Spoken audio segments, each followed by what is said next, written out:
Next up at UFC Vegas 81, we have Christian Rodriguez taking on Cameron Saaiman. Christian Rodriguez 9-1 overall, 4-1 in his last 5. He is riding a 2-fight win streak, taking on undefeated Cameron Saaiman at 9-0, and he does have 7 career stoppages. Christian Rodriguez is a slick striker. He's got solid movement, good speed. He is going to bounce between 135 and 145. His only career loss was at 145, so he's probably going to stick around at 135 for a little while here. He's got decent takedown defense at 66%, but he has been taken down 13 times so far in the UFC. He's coming off that underdog win over Raul Rosas Jr., where he basically just conserved his energy and beat a 17-year-old. He's taking on Cameron Saaiman, 9-0 overall, undefeated. So it's always weird breaking down some of these undefeated fighters because, like Jacob's mentioned this in the past, I like seeing how somebody looks in a loss. I want to see, did they get the brakes beat off them? Did they quit? Do they have quit in them?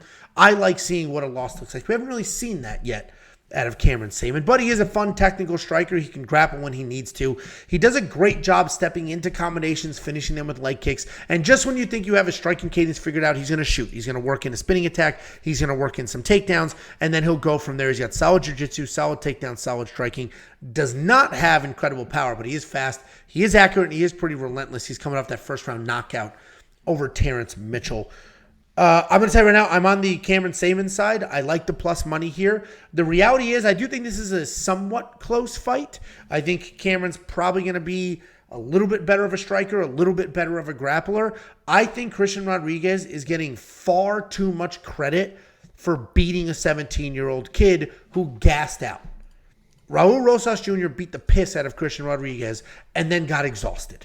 And then kept making these, like, basically kid mistakes. Like, he's 17. He was jumping guard, like, just making stupid mistakes, hanging on to things he shouldn't have been hanging on to. Christian did a phenomenal, to his credit, he won the fight. I'm not taking the win away from him. He did a phenomenal job conserving his energy, knowing where to explode, where not to, what to avoid, how not to. And that's what won him the fight. But the credit he got for that win is a little ridiculous. And then even the announcers, you go listen to the announcers in that fight, they were talking like Christian Rodriguez put on a clinic. He got his ass kicked in that first round. So he is a very good fighter. I don't want to pretend he's not a good fighter. He's a very good fighter. Both of these guys are good prospects. I'm going to be on the Cameron Saaiman side because I think he's going to be a tiny bit better everywhere. I think Christian Rodriguez's line's a little inflated because of that last fight, but I don't necessarily think Christian won that last fight. I think Raul Rosas Jr. lost that last fight. What do you think? Jakey Boombaloots. Yeah, there was nothing, I think, that surprised me more than these odds. What were the opening? Go back for real quick. What were the opening odds? Because when I broke down this 170. Fight, yeah. So when I broke down this fight, I was really just assuming that Cameron Saaiman was going to be the favorite. I mean, he's an undefeated fighter. He's looked pretty good in all of his fights. I know the Mana fight was a little bit weird in certain instances. By the way, I mean I was at that fight. I was actually at 285. I went. I don't know what's so funny, but I actually went to 285. There I met Amanda Hebos. And by the way, we have some Amanda Hebos news. I forgot to mention that, so we're just going to do it right now, a little tangent here. I actually tweeted at Amanda Hebos. I said, you did not mention me. National Boyfriend Day was last week at some point, and I tweeted her, and I just straight up and honest with her. And what I didn't think about when I tweeted her at the time, Angelo, pay attention here, was it was U.S. National.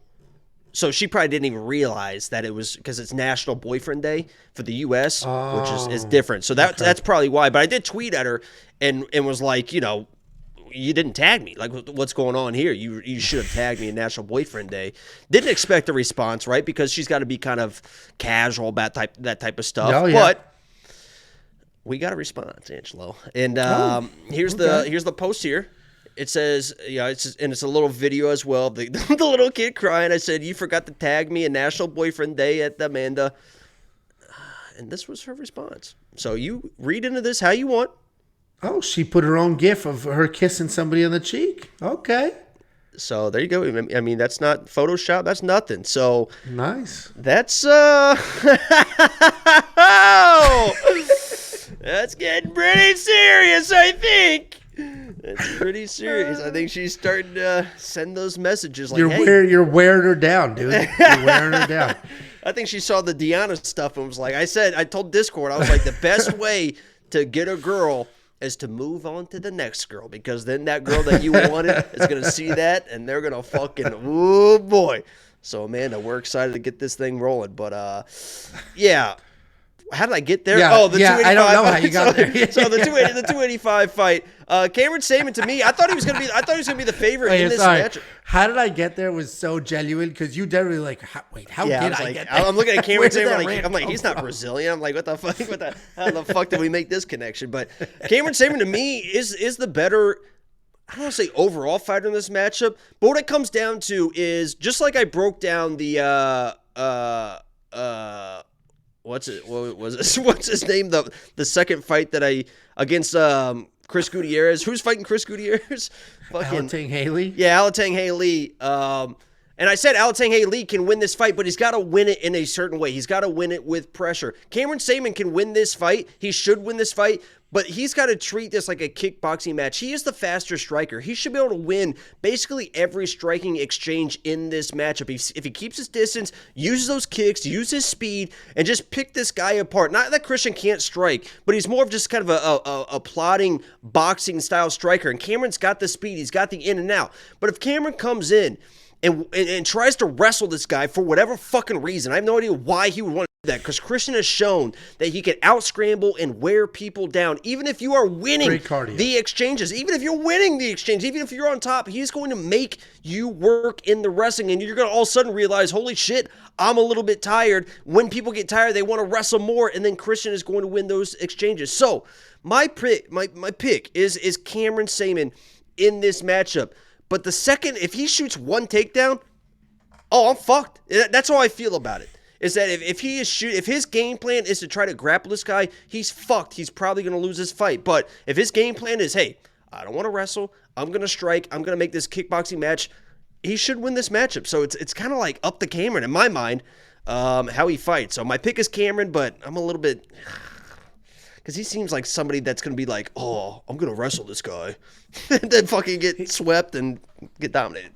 He does seem like somebody that would come out with a stupid game plan and make some stupid mistake. Shit. But that's why I said, I honestly, what worries me more about him is the undefeated. I want to see I don't necessarily need to see you lose a fight, but I just want to see what it looks like when things are not going your way. What does that look like? And last fight, you saw it a little bit. The level of competition wasn't really there, but you saw him off his back. You saw him sweep off his back. And what I did like, here's what I do like about what we saw in those positions was he went, I think there was one position he went for an arm bar, but he used it to get back to his feet. He used it to get back into an avenue. There was another one where he was threatening a guillotine, but he didn't go all in. He used it to get into a better position. So at least you saw a little bit there to where it's like, okay, he's not a complete idiot as far as like, let me just stay on my back and chase this wild stuff. So it should be a fun fight. And I sounded very anti-Christian Rodriguez there. That wasn't the intent. The intent was more, I think he got too much credit for that last fight. But he's still a good fighter, still a slick striker, and to your point, great cardio and solid scramble skills. His boxing, I think his boxing is underrated too. I think their striking is about even here. I was surprised to see that most of the comments on my Quick Picks video were that, Cameron's the much better striker. It's like, really? I think he's faster. The striking is about even. I think he's an overall better striker and faster, but if they just like stand and trade, I think Christian is probably right there, Well, it'll be an interesting fight for sure, but I think the value you're going to get on Cameron's worth it. $7,800 in DraftKings. Anytime you get a 7 in front of the number, that's a nice little bonus. And plus 125, you got a better deal a few days ago, but I still think there's some solid value there. I'm Cameron because I think he's a good underdog, and I think he can absolutely win this fight. Are you going to spend the $7,800 in DraftKings? I think that if he wins, he needs to be boring. So I don't. Yeah, you don't want him to wrestle, but I don't. Yeah, obviously so I don't. If I'm picking him as a pick, I don't want him to score well, honestly, because if he starts scoring well, he's going to get himself into trouble. If that makes any sense at all. But no, I get it. I think he'll be okay if he wrestles, but I hear what you're saying. Christian will just make it ugly. Then you're going to get tired, and then you're stuck in these weird scrambles, and now you're young and you're tired, and things are going well. Is that a little heartburn? No. Uh-oh. Oh, no. Oh, that's the little dog. I thought it was Tiffany trying to open the door. Oh, my God. Jesus. I'm not getting him to get that dog. Fuck that dog. Stupid-ass dog. WeWantPicks.com. Click become a member. Guy, It's only 10. you went for you. I mean, within a span of 20 minutes, you were funny. like, you're making fun of cancer, and now you hate puppies. I mean, that's not a good look. No, it is so funny. I'm just saying, fuck that dog. I literally say that all day. I'm like, honestly, Tiff, I fucking can't stand that dog. And then she has picture after picture of me just like, oh, you're the cutest little puppy. Like, it's just so annoying. It's just, he's actually gotten better. He had only one accident.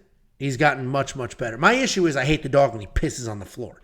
So it's like, this is, and we're sending him to dog You're supposed school. to, I don't know. need advice. I don't know much about, but I will say, and Amanda, Tabitha and Deanna, that, when they say for better or for worse, when you're doing your vows for, I feel like I'm one of those people that's like, it doesn't fucking matter to me, better or for worse. Like Deanna just lost. I don't give a fuck. I thought she lost beautifully. I sat here. I don't give a fuck. I sat here when Rivas lost. I was more upset with her. She was at Disney the next day living her life. I was devastated. Had a little bit something to do with that $2,000 parlay I had, but I was fucking devastated. I care for these women, Angelo. I know you do. And help Jacob get to Brazil.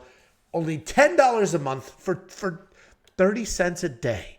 You can help this cancer-riddled boy get himself to Brazil. Live my dreams. We don't know how much time he has left. Literally 30 cents a day. WeWantPicks.com. Click become a member. Play the Sarah McLachlan music, and we're going to get this going. We're going to get this going, Jacob. We're going to get you. Let me start it over. Let me start. Okay. Go ahead. Oh. For only 30 cents a day, you can help this cancer-ridden boy get himself to Brazil. That's too loud. Get himself to Brazil so he can meet the woman of his dreams and live out what short life he has left.